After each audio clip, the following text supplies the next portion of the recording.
자, 지난 시간에 저희들이 이 육각 돌리기를 접었습니다. 그리고 오늘은 여러분들에게 여기에 그림을 어떻게 붙이는 것이 좋은지에 대해서 설명드린다고 말씀드렸습니다.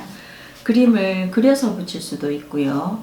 또 우리가 그림 자료를 이용해서 사진을 붙이거나 할 수 있습니다. 물론 글씨를 붙이고 숫자를 붙일 수도 있습니다. 하나씩 우리가 해 나가도록 하겠습니다. 자, 여기에는 보시면 여기 있는 글자는 두 군데로 나누었고 그림은 세 군데로 나누었습니다. 어떤 때는 이렇게 세 군데로 나누지 않아도 됩니다. 자, 예를 들면 이런 경우에는 겨울철에 할 수 있는 놀이를 설명을 하고 있거든요. 그래서 여기 보시면 갈라져 있는 부분에 그림이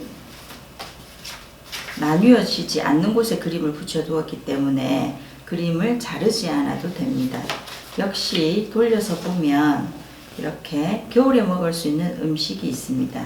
여기에도 역시 잘려져 있는 부분에 그림이 들어가 있지 않기 때문에 그림을 있는 그대로 하시면 됩니다.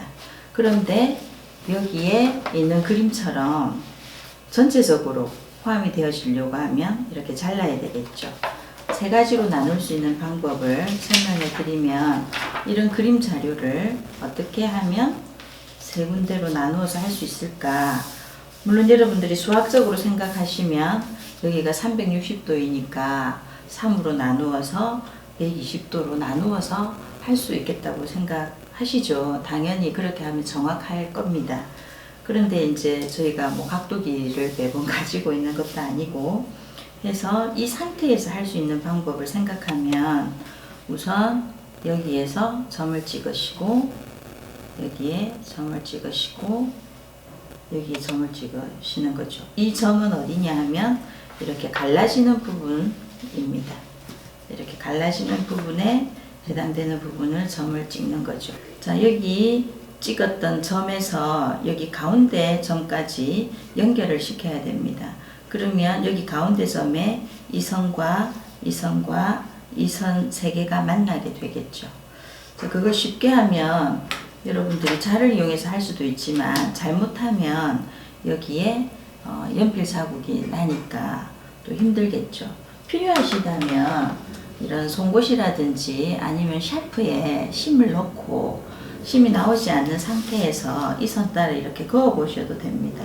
그러면 여기 있는 이 직선 그대로 자를 놓으시고 이걸 따라 이렇게 쭉 그어 보시는 거죠. 이렇게 긋고 또 여기에서 이 선에 평행하게 자를 놓으시고 여기서 이렇게 그으시면 됩니다. 자, 그러면 이 선과 여기에서 이 선이 만났죠. 그러면 이 꼭지점과 역시 여기 있는 이 부분을 이렇게 그으면 세 부분으로 나뉘어지게 됩니다. 이제 그림에서 여러분들이 잘 보이시는지 모르겠는데 이 점에서 이쪽으로 이렇게 세 개로 구분하였습니다. 제가 한번 가위로 잘라 보겠습니다. 자, 이렇게 아까 그었던 부분을 가위로 세 등분으로 잘랐습니다. 그리고 여기 그림을 붙이실 때도 여기 갈라져 있는 부분을 나누어서 그림을 여기 붙이시면 됩니다.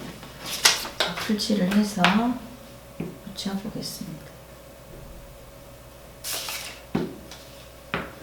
여기 붙이실 때는 너무 여기 있는 이 일직선에 너무 붙이지 않아도 됩니다. 그래서 나중에 여기서 보시면 이걸 이렇게 돌렸잖아요. 돌리고 나서 이전에 있었던 그림이 어떻게 되어 있는지 뒷부분으로 넘겨보시면 그림이 끝으로 다 가 있거든요. 근데 여기 이 그림들이 너무 바짝 붙거나 아니면 그림이 더 밖으로 튀어나가게 되면 이렇게 돌렸을 때 여기 그림이 드러나기도 하고 또 손이 자꾸 맞닿으면서 그림이 손상되기 때문에 오히려 약간 안으로 들어가게 그림을 붙이는 것이 더 좋습니다. 그래서 나머지 부분도 붙여보도록 하겠습니다.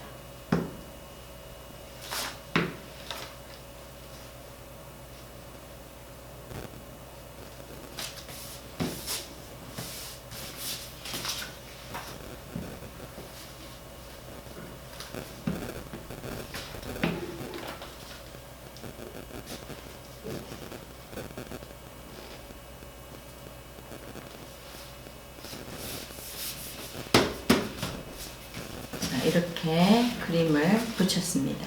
자, 이렇게 그림을 붙이시고 나면 그 다음에 이렇게 돌려서 그림을 붙이시면 안 됩니다. 그렇게 돌려서 붙이면 그림이 원래 이 그림의 뒷면은 이렇게 그림이 나타나야 되고요. 이걸 돌렸을 때 여기는 바르게 나오지만 뒤에는 또 이렇게 구분되어져서 나오거든요. 이게 돌렸을 때 바른 그림이 나오는 장면들입니다. 그런데 만약에 여러분들이 여기 바로 그림을 붙이고 뒷면으로 돌려서 그림을 붙이면 나중에 돌렸을 때 이 장면이 나오는 경우가 생기거든요. 그래서 반드시 그림을 붙이실 때는 한 장면을 완성을 하시고 그 다음에 장면으로 이걸 이렇게 돌리신 후에 같은 방법으로 세 군데로 나누어서 그림을 붙이시면 됩니다. 자, 이렇게 우리가 그림을 붙이는 경우도 있지만 그림을 직접 그려서 사용하고 싶은 경우도 있잖아요. 그런데 만약에 이런 색지에 제가 아까 중간에 남은 종이로 만든 육각 돌리기입니다.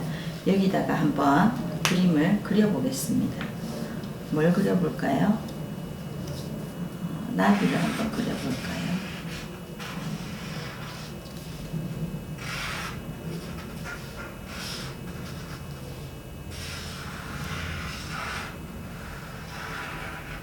자, 이렇게 나비를 그렸습니다.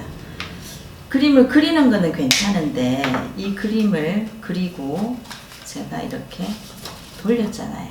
그러면 앞에 그렸던 그림의 자국이 남기 때문에 그림을 그대로 직접 그리시면 안 됩니다. 그래서 그림을 그려서 붙이고 싶으실 경우에는 이렇게 종이에 그림을 그리셔서 붙이면 됩니다. 제가 가을에 볼 수 있는 과일, 우선 감을 한번 그려볼까요?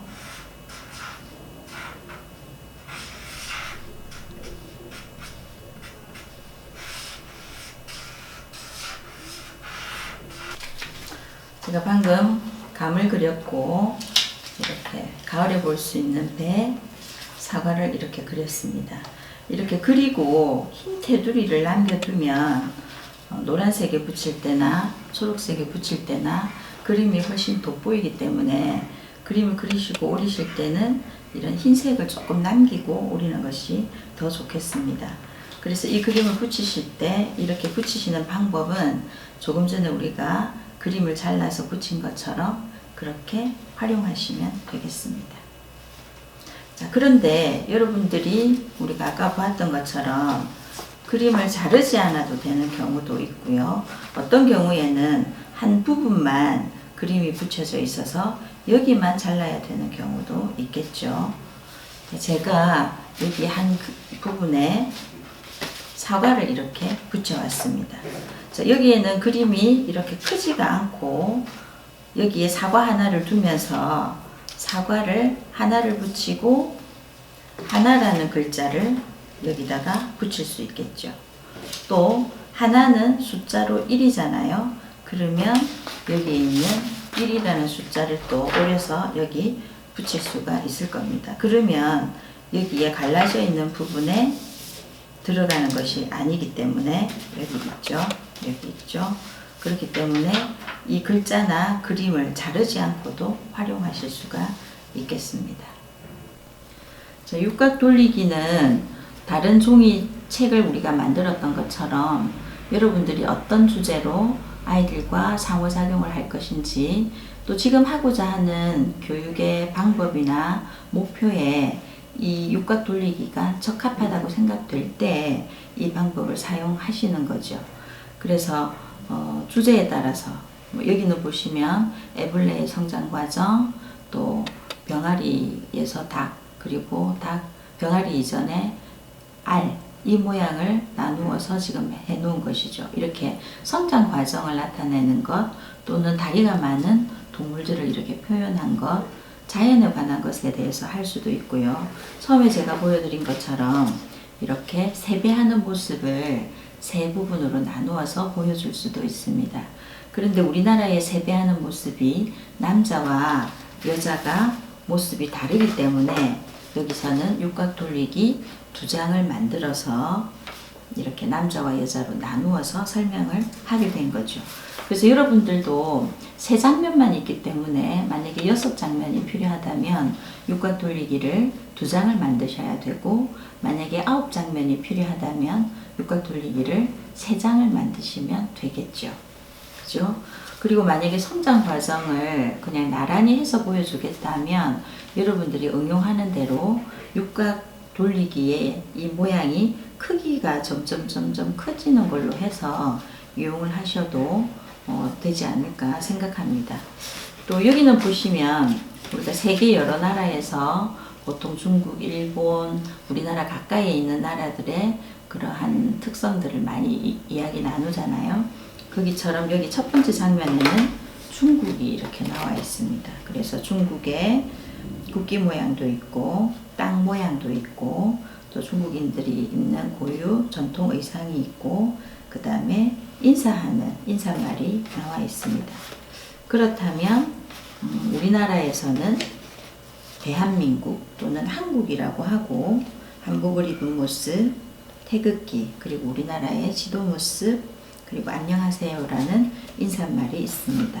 자, 그럼 일본은 어떤 옷을 입고 또 나라의 모양이 어떻고 인사말은 어떤지를 보려고 하면 이렇게 보시면 되겠죠. 그래서 여러분들이 세계 여러 나라에서 사용할 수도 있고 설날 또는 우리나라 명절에 대해서 할 때 사용하실 수도 있고, 또 여기에는 보시면 바다의 해상교통기관이죠. 바다에서 볼 수 있는 교통기관, 그리고 땅에서 볼 수 있는 교통기관, 그리고 하늘에 다니는 교통기관으로 구분이 되어서 설명을 하고 있습니다. 또 여기는 보시면 이제 곰이 겨울을 어떻게 보내는지 그런 장면들을 이용해서 이렇게 표현을 하고 있습니다. 자, 이렇게.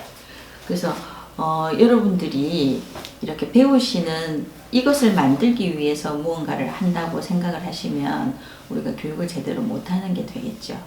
그래서 제일 중요한 거는 여러분들이 이런 접는 방법을 알고 계시더라도 이 방법을 알기 때문에 이걸 써야지라고 생각하시면 안 됩니다. 그런데 아이들과 함께 내일 또는 다음 주 이후에 어떤 수업을 계획을 할 때 이 하고자 하는 수업의 교육 목표를 잘 달성하려고 하면, 그리고 지금 우리 반 아이들의 연령, 또 내가 아이들을 몇 명의 아이들을 데리고 할 것인지, 대형은 어떻게 앉혀서 할 건지, 이러한 것들을 아주 구체적으로 계획을 해서 거기에서 이 방법이 제일 적절하다고 생각이 될 때 여기에 필요한 그림을 이용해서 활용하시는 것이죠. 이건 육각 돌리기뿐만 아니고 유치원, 어린이집의 교사들은 모두 매체를 사용할 때 첫 번째로 고려해야 할 부분이라고 생각합니다. 자, 육각 돌리기 오늘 여기서 마무리하도록 하겠습니다.